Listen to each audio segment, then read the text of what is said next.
Welcome to another episode of Battlefield 4 Hardcore Meta, a series covering all Battlefield 4 primary and sidearm weapons in a specifically hardcore context. This episode is the beginning of a new format. Instead of covering the weapons in groups of 2 to 5, in order to ensure I have time to cover everything, but with the impending release of 2042 and a strong sense of time crunch, I'm going to finish off my Battlefield 4 Hardcore series with episodes that cover entire weapon types, with what I'm calling Megasodes. In the first entry, I'm covering the remainder of sidearms in the game that I have not previously covered. If you want to see me cover the three 9mm sidearms in some detail, the M9, MP443, and P226, I refer you to the first episode.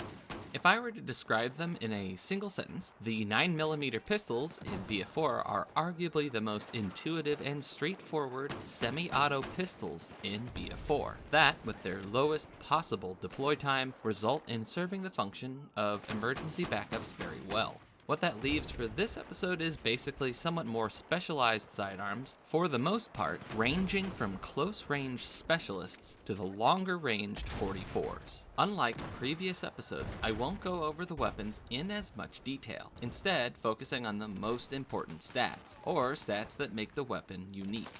The first category of pistols I want to cover is what I call the double-tap pistols, the M1911, Compact 45, and CZ75. Looking at how to unlock these, you simply need to accumulate pistol score. 34,000 for the M1911, 45,000 for the CZ75, and the final unlock, the Compact 45 at 57,000 pistol experience. These pistols are capable of 2-shot kills without needing a headshot, and have fairly quick cyclic rates, making a kill a quick double tap away. This primarily defines them through their damage output and time to kill for center mass rapid shooting. However, they can also one-shot headshot kill in close range. This largely makes these pistols reward skill with extremely fast kill times for sidearms in closer ranges.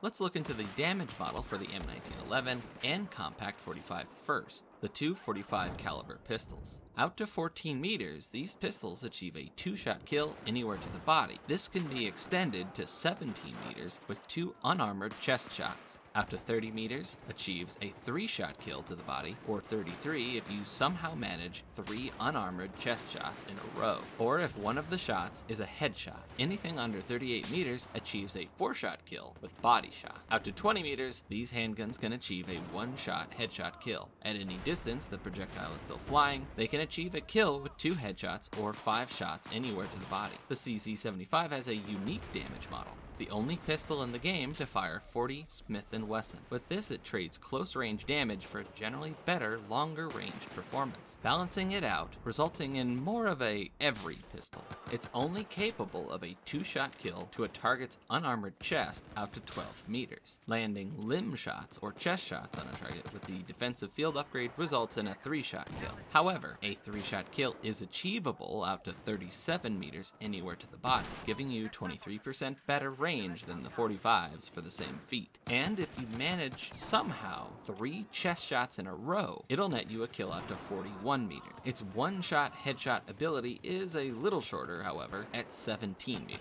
Yet again though, at any distance the projectile is still flying, the CZ75 can achieve a kill with 2 headshots or 5 shots anywhere to the body. This places the double tap pistols in the middle damage category for non-full auto options between the 357s and 44s, and the 9mm and intermediate pistols. Their cyclic rate is lower compared to the 9mm, and this reins in their time to kill somewhat, with the M1911 being the most sluggish at 310 rounds per minute, and the compacts being a smidge better at 320. The closest to the 9mm in terms of rate of fire is the CZ75 at 360 RPM, giving it some trigger spam capability. The thing that places the CZ75 well and above the other two in this middle damage category is its velocity, matching the M9's at 380 meters per second, giving it somewhat better performance over longer ranges, whereas the M1911 is more sluggish at 310 meters, and the Compact 45 comes in at dead last for all sidearms at 270 meters per second, restricting it to close range. In terms of overall accuracy and recoil, none of the pistols have poor recoil or spread as far as semi-auto pistols are concerned.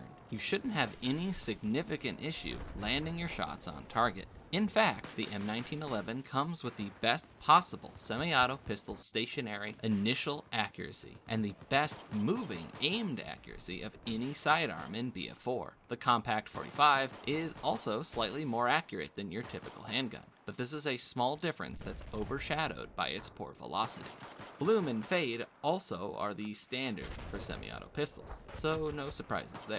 Recoil is varied among the three, but lean towards precision, but with some kick. The Compact 45 kicks a smidge more per shot, but resets the fastest, while the CZ75's slow recoil reset might make spamming your shots a tad harder to control. Looking at ammo reliability, the Compact 45 and CZ75 largely have no issues, having fantastic uptime due to good capacity. However, the M1911 suffers from a notably small magazine and is only capable of killing 4 targets within its 2-shot kill range, and only assuming it has the extra round in the magazine from a tactical reload. That said, the 245's reload speeds are equal and lower than the CZ's, and while that difference is small, it's noticeable in the heat of combat.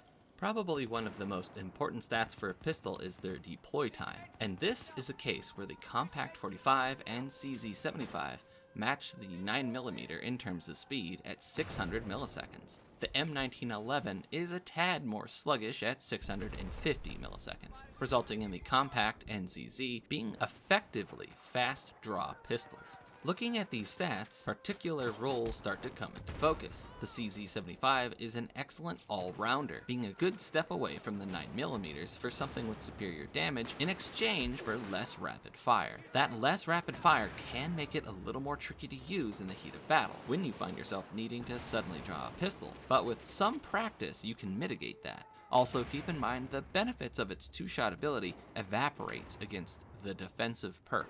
The Compact 45, on the other hand, is clearly built to be a close-range weapon, due to that specific ability to 2-tap targets within 14 meters quickly and consistently. Its slow velocity and mediocre accuracy keeps it from performing well at longer ranges, but if you combine that 2-tap ability with a fast draw, you have a weapon with a clear and specific role. The M1911, however, trades a little bit from each of its general stats, like rate of fire, capacity, velocity, and deploy time, for the unique feature of best-in-class stationary accuracy. So how should you build these 3 handguns? For the CZ75 and Compact 45, I suggest red dot sights, laser sights, and a heavy barrel. Pretty conventional. But the M1911 has 2 viable builds, with one in particular being the favored choice. The first and preferred build is a red dot sight, flashlight, and suppressor. This build takes advantage of the M1911's superior starting accuracy, giving you a fairly effective suppressed sidearm. And, to top it off, the M1911 doesn't suffer much in the way of velocity loss proportionally. In general, I find a laser sight unnecessary if you intend to flank your targets, as that is generally more useful for a aggressive frontal assault. And if you are behind enemy lines, dazzling your target is maximally effective, since they won't expect combat in the first place, let alone being blinded by the rarely used flashlight. The other build is less effective and largely surpassed in utility by 2 revolvers and the Mare's leg, but the M1911 does have superior accuracy and can unlock a 3-time scope. Combine the scope with a heavy barrel and laser sight, and you have a sort of low damage pocket DMR that can function decently in medium ranges. Just keep in mind it's limited by its lower damage at range and its sluggish velocity, and at longer ranges is mostly useful for harassment and suppression, and not getting kills. The 3-time scope also removes the pistol's 75% ADS movement speed. This is mostly a detriment, though it does help minimize the accuracy loss from moving quickly for longer range shooting. Much like the 9mm, these pistols largely serve the role of fast-draw emergency weapons. The CZ75 is better paired with longer-ranged assault rifles and small mag LMGs, as it's useful for finishing off targets when you've run out of ammo in your primary. The Compact 45 works primarily the best with longer-range weapons, as it can act as both an emergency close-range weapon because of its fast draw, and to a lesser degree an alternative primary for CQC combat due to its fast time to kill. The M1911 of course makes for an excellent suppressed utility or as a pocket low damage DMR. Moving on from the double tap pistols, dropping down a damage category from the 9mm instead of going upwards, is the intermediate cartridge firing laser beam pistols, the QSZ92 and FN57. Unlocking them, like the double tap pistols, just requires pistol score, with the QSZ needing 8,000 score and the FN57 needing 28,000 score. The intermediate pistols have a identical low damage profile, the lowest for semi-auto pistols. However, they actually have a few areas where their damage outshines the more generally high damage pistols, particularly over the farther edges of pistol ranges. Out to only 11 meters, these pistols are able to achieve 3-shot kills anywhere to the body. If you get only chest shots, this extends to 20 meters. Out to 43 meters, they achieve 4-shot kills anywhere to the body. Out to 22 meters, a chest shot and body shot get a kill. This can be extended a smidge with an unarmored chest shot out to 25 meters. If you somehow manage 2 headshots, you can get a kill out to 56 meters. You can get a kill with 5 body shots anywhere, for as long as the projectile is still flying. They also both share the highest cyclic rate of any semi-auto handgun at 455 RPM. This helps mitigate their lower damage, and if you have a well-trained trigger finger, you can turn the two guns into rapid laser beams. Specifically, the recoil in both cases is fairly easy to control due to having a top-tier reset speed. The FN57 leans more into having more upwards recoil and less horizontal recoil, making it more precise but less controllable, while the QSZ leans more into having worse horizontal recoil but less upwards recoil, making it less precise but more controllable. Assuming you try to take full advantage of the RPM and spam the trigger, this will make the FN57 better for areas with less verticality or horizontal cover, but more accurate. And the QSZ will tolerate verticality and horizontal cover a bit more, but suffers more at longer range. That said, the QSZ makes up for its less precise recoil pattern by having a more precise stationary spread than the FN57 and resulting slightly better moving spread. It's not particularly significant in terms of meta, but in the context of the only 2 spammy pistols, it can make those longer range shots land a bit more consistently. In both cases, they benefit from having the lowest bloom value of any sidearm, so firing rapidly won't as significantly harm their accuracy. This stat in particular is what makes them more laser-like.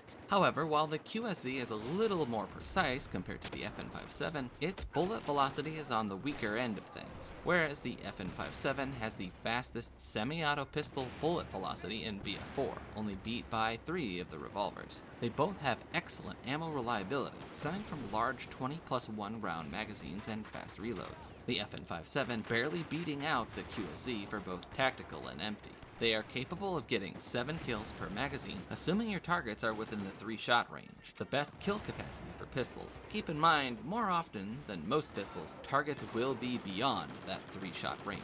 And the FN57 and QSZ92 have fast deploy times, the FN57 matching fast draw options at the bare minimum of 600 milliseconds, with the QSZ being only slightly slower than bare minimum at 620 milliseconds. And depending on your frame rate, this is going to be a difference of a handful of frames. And since they have the aforementioned fast RPM, they both make great emergency sidearms for finishing off a target. The FN57 is just a tiny bit better at it. With these stats, you end up with 2 pistols that on paper sound like they are spray and pray type semi-auto pistols, but this isn't really the right way to describe the way they play out. You want to spam shots, sure, but their overall accuracy is actually quite impressive, and assuming you max out their rate of fire, you will turn them more into longer ranged pocket laser guns, with the FN57 being the most intuitively effective for this tactic. Outfitting the FN57 optimally is straightforward. You want a red dot sight, laser sight, and heavy barrel to maximize its precision. This turns it into the pocket laser of your dreams. The QSZ has a collection of stats that make it fairly ineffective for aggressive playstyles. However, its improved standard accuracy means that it is a good fit for a suppressor. Its velocity is already fairly low, so you aren't losing out on much in that regard. In fact, it takes the smallest loss in velocity of any pistol, both in total and in proportion to its original velocity. A red dot sight and flashlight go well with that for much the same reason I've mentioned before. Dazzling is most effective when you are doing a more stealthy behind enemy lines playstyle, and a laser sight's utility tends to be a bit more minimal in that context. So there you have it. The FN57 is the aggressive pocket laser, and the QSZ is the better candidate for a suppressed pocket laser. Both counterintuitively function best at middle ranges. Next, let's cover the high-caliber, heavy-hitting sidearms. There are essentially two subcategories, the hand cannons and the pocket marksmen. Let's first take a look at the hand cannons. The M412 Rex, SW40, Unica 6, and last but certainly not least, the Deagle 44. Unlocking the hand cannons is generally a little more involved than other sidearm categories. The easiest among them is the M412 Rex, as you only need to complete the first mission in the campaign. The rest you need to own DLC that comes with premium. The next easiest would be the SW40, which merely requires you to get to rank 10 and then get 10 kills with the RGO impact grenades, which in hardcore tends to be a fairly straightforward task. The Unica 6 is notably more involved. It also requires you to reach rank 10, activate the floodgates in the map Sunken Dragon, and get 5 kills while swimming. The Deagle 44 actually requires you to have completed all of that as well, and to have unlocked the Unica 6, and to get 20 headshot kills with the Unica 6,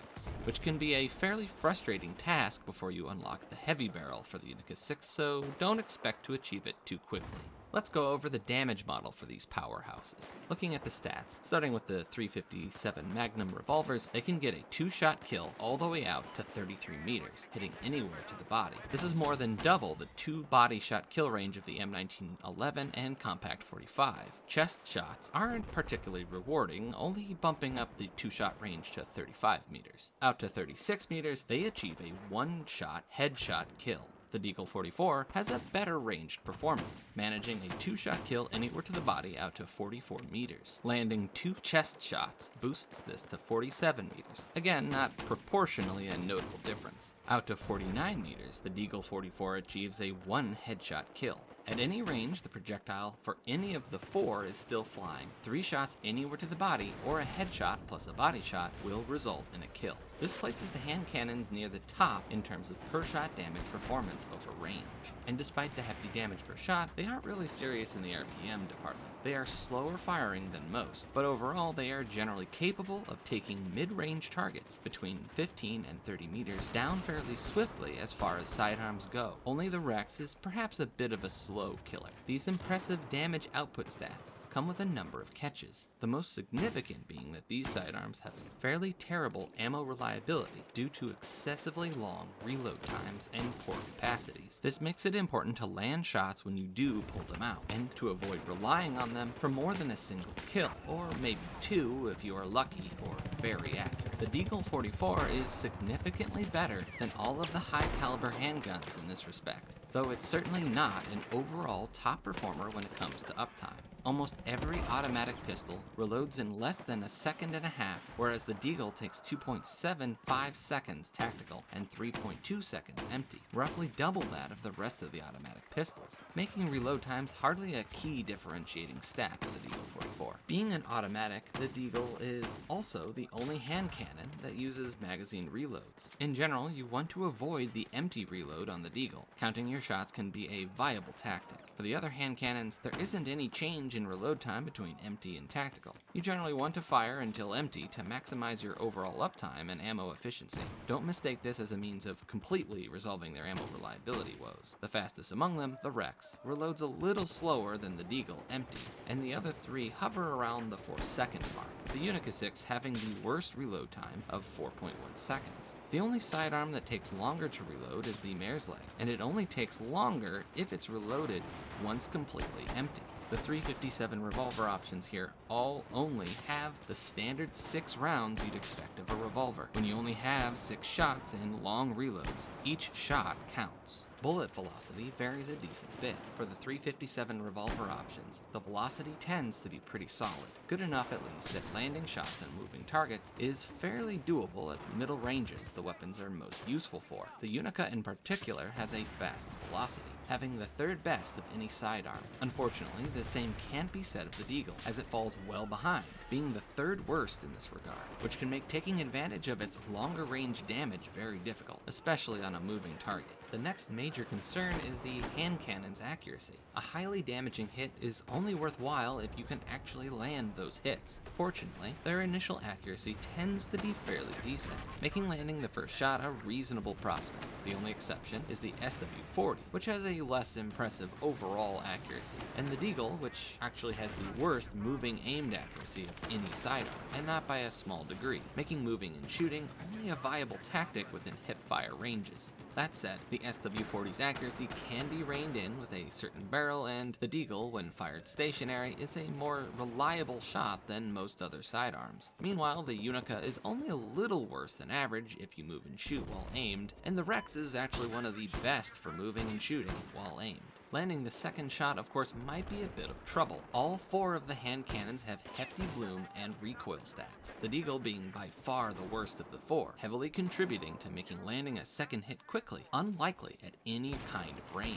It has the worst possible bloom, upward recoil, horizontal recoil, and recoil decrease of any sidearm. If you want to land your longer shots with the Deagle, you need to pace yourself. On the other end of the spectrum, the M412 Rex has the lowest spread increase of the hand cannons, giving it a satisfying accuracy, and the SW40 has the lowest overall upward recoil of the hand cannons, giving it a spammability none of the rest has, though it shares the Deagle's worst in-class bloom, making it less consistent at further ranges. The Unica seems to try and take a middle road, where its recoil and bloom aren't particularly bad nor good, making it spammable, but it also benefits a fair bit from pacing your shots for the further reaches of its range. When it comes to deploy times, the hand cannons are generally going to be fairly sluggish, with only the Deagle having a speedy draw of 620 milliseconds, making it arguably the best hand cannon for emergency situations for hip-firing range. On the other end, sharing the worst spot is the Unica and Rex at 720 milliseconds. Despite their better performance for moving and firing, this deploy sluggishness makes them particularly poor as an emergency sidearm, and I only suggest them as alternative primaries for middle range, or for when you suspect you run a high risk of running out of ammo on your primary. The SW40 is a little faster, but not significantly enough for my suggestion to be any different for it. There is one additional thing of note. The Deagle 44 is one of only 3 sidearms that are restricted to 50% movement speed, making aimed strafing much less effective on top of the very poor accuracy. With the stats of the hand cannons covered, going over the build suggestions, all 3 of the 357 revolvers go best with a heavy barrel and laser sight, and the Unica fares pretty well with its 3x scope, while the Rex and SW40 can make do with a simple red dot sight. The setup might be the same, but it's for different reasons. The Rex might already have a decent accuracy and steep recoil, but because it fires slowly anyway, an increase in recoil is worth it for improved, longer ranged accuracy. The SW40 simply benefits from the improvement in spread stats, and its low recoil for a hand cannon minimizes the penalty from the heavy barrel. The Unica generally goes well with an ability to take advantage of its 3x scope, which is hard to do without the heavy barrel, as it would otherwise lack precision. Note it does lose its faster ADS move speed when the scope is attached, but this is a worthwhile trade-off, as you'll usually not want to miss shots anyway by moving around. A laser, of course, is just so you can better engage in closer ranges, as it doesn't hurt to have one equipped as long as you remember to turn it off when it's not in use. The Deagle, however, is a different story. It's the only hand cannon that can have a suppressor attached, and that is precisely what I advise for it. You might be tempted to try and take advantage of the Deagle's higher damage over longer ranges with a heavy barrel, but the main problem with that is it makes its terrible recoil an even worse problem. Going in loud is generally a bad idea with the Deagle, as it suffers in aggressive engagement situations due to its bottom-ranking moving aimed accuracy, poor ability to rapidly land follow-up shots from recoil and spread, and its sluggish velocity for trying to hit a dodging opponent. Otherwise, a flashlight and red dot sight is my go-to for suppressed sidearms for reasons I've mentioned for earlier suppressed pistols. With that, the roles of the four weapons become a bit more apparent. The Unica 6 and M412 Rex are both mid-range generalists, with the Unica being more about having a low time to kill, and the Rex being more about uptime. The SW40 is more focused on aggressive combat in somewhat closer ranges, and the Deagle 44 is best as a suppressed sidearm, either for the utility of having a suppressed alternative primary or for loadout consistency. The other category of high-damage sidearms I call the pocket marksmen. They fulfill the utility of being long-range alternatives for when your primary is strictly close-range focused and you lack a lethal gadget that can fill in for longer-ranged areas. This includes the 44 Magnum and Mare's Leg. Unlocking the 44 Magnum is straightforward. Simply get 51,000 pistol score. Simply be sure to use sidearms. This might take a while, but it is well worth it. The Mare's Leg, on the other hand, is one of the default sidearms, like the P226. You have access to it from the start. When it comes to their damage model, the two weapons' actual per-shot performance is functionally identical. The only difference is that the Mare's Leg technically does more damage, starting at 13 meters up to 59 meters, but it doesn't have an effect on its hits to kill, regardless of hit location. This means the only time you actually will benefit from that additional damage is if your target also happens to have taken some damage already. Otherwise, both weapons will net you a kill with 2 shots anywhere to the body, or a single headshot, as long as the projectile is still flying. Another thing they share is the best available aimed stationary accuracy for a sidearm, a trait only matched by the M1911, which lacks the same stopping power at range that these weapons provide. The Mare's Leg is a smidge more accurate when aiming on the move, but considering it fires at a substantially slower RPM to the 44 Magnum, shooting while moving is ill-advised, though really such a tactic is not advised for either. Much like the Deagle 44, these two sidearms are also restricted to the slower aimed movement speed of 50%. Another factor that affects their accuracy is, of course, bloom, neither of which are good, with the Mare's Leg actually being noticeably worse. Though in my experience, I suspect that the delay between shots might have an effect on its true bloom, as it doesn't seem to deviate much even when I spam the trigger. In general, you don't want to spam either, however, if you want to maintain the best possible accuracy. The recoil on the 44 Magnum is hefty, being almost as bad as the Deagle 44, but it has superior horizontal recoil, making it at least more precise. The Mare's Leg is overall lowest of all the high caliber sidearms, but that low recoil has minimal impact anyway, due to its bottom ranking RPM of 66. The Mare's Leg ends up playing out like a more swift, low damage bolt action rifle, while the 44 Magnum's rate of fire is more than double at 150 RPM, resulting in it playing like a slower firing DMR. Their diverging playstyles are reinforced by their velocities. The 44 Magnum has a strong velocity for a sidearm, faster than any of the hand cannons, but it's only second fastest in terms of velocity of any sidearm, beaten by the Mare's Leg, which has a velocity that actually matches 2 primary bolt actions. This makes it significantly easier to land hits on more distant targets with the Mare's Leg in comparison. Another thing to consider, though, is just how useful either is in those situations where you are faced with close range combat, where you will need to rely on hip fire. The 44 Magnum has the standard hip cone of pistols, making it second worst with its slow RPM. But the 44 Magnum is still way ahead in terms of hip performance compared to the Mare's Leg, which, on top of its bottom ranked RPM, has the worst hip cone of any sidearm. It's the only sidearm that can have its hip fire performance improved when you're crouched or prone. I don't advise dropping to the ground for this, as the penalties outweigh the benefits due to a sudden increase in bloom. But if you are already crouched or prone when engaging with a new threat encounter, you'll notice it comes at least a little closer to performing like the Magnum in hip fire when you're prone, just with more than twice the time to kill. The 44 Magnum also has something that makes it somewhat better for emergency use, a significantly faster draw time. being nearly as good as the fastest drawing pistols. Meanwhile, the Mare's Leg has the dubious honor of having the worst overall deploy time of any sidearm. This means that if your primary has major ammo reliability issues, the 44 Magnum can fill in the role of emergency close-range firepower generally quite a bit better, keeping in mind its also superior RPM and hip cone. Much like the hand cannons, the pocket Marksmen have generally long reloads and small magazines, and as a result have poor ammo reliability. However, the Mare's Leg comes out a bit ahead. It reloads round by round, and it'll reload faster than the Magnum as long as you have at least one round before a reload.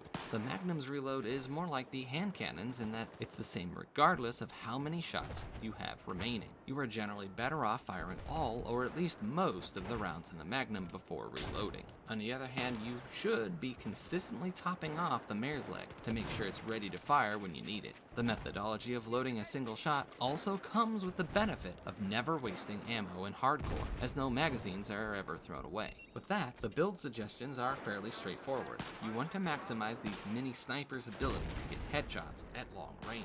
For the 44 Magnum, attach its 3x scope, a heavy barrel, to fully convert it into a pocket DMR. For the Mare's Leg, it gets access to primary weapon middle range scopes, as well as the pointless novelty that is its 40x scope. Suffice to say, the 40x is not worthwhile. I suggest attaching one of the 4x scopes, the JGM4 being what I tend to favor. The barrel of course should be a heavy barrel, which is even more important on the Mare's Leg than it is on the 44 Magnum. And I suggest a laser for it as well. Small boost in hipfire accuracy might save your life. Keep in mind, the Mare's Leg cannot be used while you are in water. So if you are playing in a water-heavy map and you have a swim ahead of you, the 44 Magnum might be a better choice. On the opposite end of the spectrum, there are sidearms that largely are wholly dedicated to being close-range dominators, making up for a long-range primary's weakness in close range. This includes the G18, 93R, and Shorty 12G. Unlocking all of these weapons merely requires pistol score. The first one you'll unlock is the Shorty 12G at 18,000 pistol score. Immediately after that, you will get the G18 at 23,000 pistol score. Finally, at 39,000 pistol score, you will have access to the 93R. The G18 and 93R's primary strength comes from their extremely high RPM of 900. With the G18 having a fully automatic firing mode and the 93R having access to a 3-round burst. This obviously is a huge strength and makes them generally considered the most powerful sidearms in the game. And used as close-range alternative primaries, this isn't far from the truth. That said, their high rate of fire does come with a number of drawbacks. First thing is that their per-shot damage is the worst of any sidearm in BF4. Out to 10 meters, they get a 3-shot kill anywhere to the body. This can be extended to 17 meters if all shots land at least on your target's chest. Out to 35 meters, they get a 4-shot kill anywhere to the body. Out to 51 meters, a kill is achieved with 5 shots anywhere to the body. If you manage a headshot plus a shot anywhere to the body, you get a kill out to 19 meters. 21 meters if you instead also manage at least 1 chest shot. Beyond those ranges, talking about achieving a kill is largely a waste of time. This is because combined with their low damage at range, these pistols are also some of the least accurate sidearms available. The initial spread is largely poor, matching the 9mm both in terms of stationary and moving aimed accuracy. And technically, their base recoil is generally not bad if you compare them to the semi-auto pistols, verging on good, other than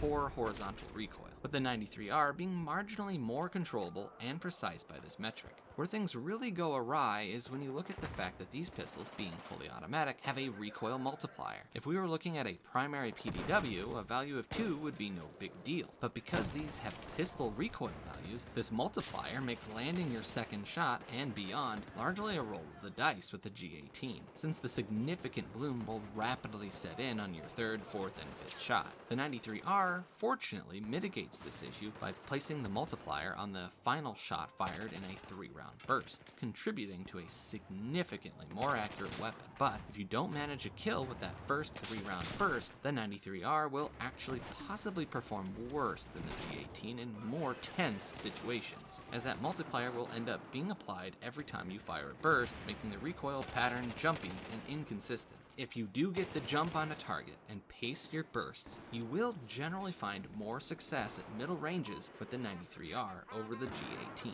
Middle range is very doable because these pistols actually have reasonably good velocities. They're nothing impressive, but they're good enough to get the job done, especially on more distant targets. Due to these pistols needing a lot of hits to get a kill with poor accuracy, you might also find yourself running your magazine dry at longer ranges. The G18 does make up for this by having a relatively plentiful magazine size of 17 plus 1 rounds, while the 93R is a little weaker with 15 plus 1. This difference is made more noticeable when you see that the G18 also reloads faster than the 93R. This results in the G18 having a fairly good overall ammo reliability, whereas the 93R is more on the mediocre side of things. Though if you try to use these weapons at farther ranges where the damage drops off, this ammo reliability disappears.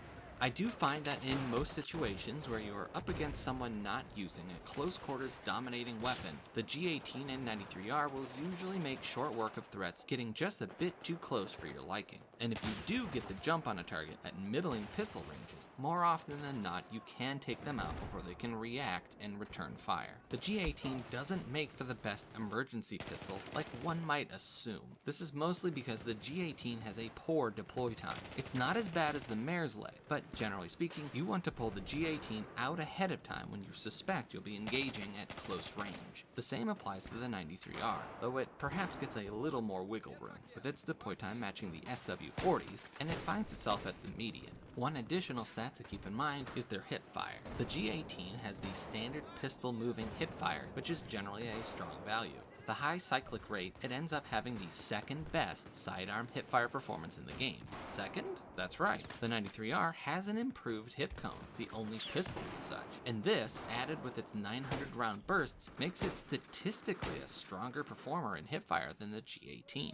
The Shorty 12G, being a mini shotgun, fires a number of pellets instead of a single projectile. In its case, it fires 13 pellets. Each of these pellets has a base damage of 11.2 out to 24 meters, and linearly drops off to half of that damage from there out to 32 meters. Because its ammo type is restricted to buckshot, it can be countered with the defensive field upgrade, which reduces the damage the pellets do to the chest to 85%. This results in less consistency at farther ranges where fewer pellets might land. That said, as long as every single pellet lands on your target, you are assured to kill. The issue, of course, is that the chances of that happening decrease significantly the farther away your target is. Once the pellets are at their half damage range, missing just a single pellet against someone with the defensive perk and landing no shots on anything but the chest means you'll need to shoot again to finish your target off, significantly slowing your time to kill. Fortunately, even when a target has the defensive field upgrade in hardcore, most shotguns remain consistent one-shot killers within their max damage range, and the Shorty 12G is no exception. As long as at least 7 of those pellets, a little over half, land on your target within 24 meters, you are assured to kill even against the defensive field upgrade. And if the target is without it, you can miss by 1 additional pellet and still achieve a one-shot kill. Headshots don't give any damage multipliers, always being a flat 1 times damage. You should always aim center of mass. To maximize your chances of a one-hit kill, you want to actually aim down your shotgun's sights. Technically, when you do that and stand still, the Shorty's base accuracy is better than the Mare's Leg or 44 Magnum. This accuracy just can't be improved with a heavy barrel. Moving and firing will reduce this accuracy, but it isn't particularly penalizing. What really restricts the Shorty's accuracy isn't the base or moving aim spread, but the pellet cone, which in this case is significantly wider than any of the Sidearms' actual accuracy. This can be honed in with one of the chokes, which will better enable you to get kills at further ranges, but this will come with the cost of hipfire consistency. Interestingly, while the Shorty has one of the worst velocities of the Sidearms, its bullet drop is actually lower than the other Sidearms. This means the pellets will fly straighter and farther, just fairly slowly. The center of your pellet cone will be randomly pointed in a relatively wide range, resulting in your shots sometimes completely missing, something that can and will result in any competent enemy ending you. In fact, its overall hipfire performance is worse than the hand cannons, pellet spray, or no. If you do actually find that you have the time to shoot a second shot, the Shorty will additionally, if mildly, penalize your accuracy. Its recoil compared to other sidearms is not bad. Since it fires so slowly, it doesn't matter too much. Its spread increase is also not too penalizing, though it's the only sidearm with a spread decrease that isn't 15. Meaning it can't hurt to pace your shots anyway.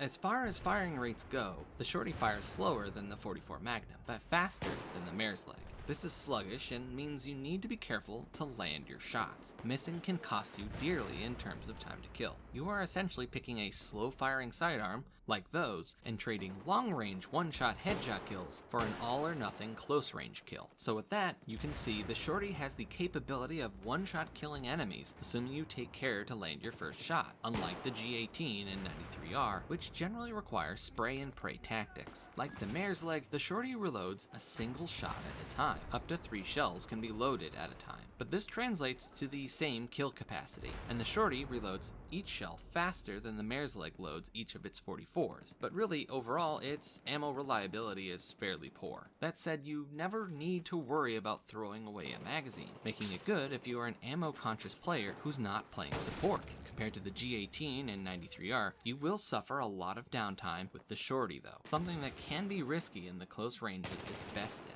The Shorty 12G, much like the Mare's leg, cannot be used while swimming. So if you're going to play a map with a lot of water, but need something for closer ranges, pick the G18 or 93R instead. It also can't be suppressed, so if you need a suppressed weapon, you'll have to look elsewhere. One major strength over the G18 and 93R that the Shorty has is that it shares the fast deploy time that all the fast draw pistols have. This technically makes it a better emergency weapon, assuming you can land that first shot, which largely depends on how you build it. So how do you outfit these pocket PDWs and the shotgun? Well, the G18 can go with a heavy barrel if you like to do longer bursts, as this will reduce both the initial spread and bloom. However, because of the recoil increase, this option is actually not quite as statistically strong as using a compensator and doing more controlled bursts for middle ranges and reserving spraying and full auto for hip fire ranges. The 93R, however, look no further than that heavy barrel, which will increase the likelihood of your 3-round burst landing on your target and putting them down quickly and efficiently. As for the Shorty 12G, it depends on what you want out of the gun. If you want a dedicated second primary for occasional close range situations, the full choke is the best option to maximize the one-hit kill chance when you aim the weapon. If you want to take advantage of its rapid deploy time and use it as an emergency sidearm, the standard barrel or even duckbill is best to maximize hit chance and hip fire. If you want it for both, split the difference and go with the modified choke. In all 3 cases, it's otherwise obvious what to equip. A red dot sight for better target acquisition and a laser sight will further hone in on hip fire, an area of performance these sidearms generally want to maximize. And with that, you have a relatively clear idea of the roles these 3 sidearms have. The Shorty 12G is simply a pocket shotgun, the G18 is simply a pocket PDW, and the 93R is, perhaps if you want to stretch the definition a bit, a pocket carbine. And with that, I've covered all of the rest of the sidearms. In this episode, we've covered a wide gamut of options, from the rapid killing double taps, the pocket lasers, the hand cannons, pocket marksmen, and CQC Dominators. With such a wide selection of sidearms in BF4, you likely won't have much trouble finding something that works for you and the rest of your class build. Thank you for watching. If you want to be informed of future video releases by me, please consider subscribing and clicking the bell for notifications. Also consider liking the video if you enjoyed it. If there is something I missed, or you think I got wrong, or if you just want to contribute to discussion, please feel free to comment as well.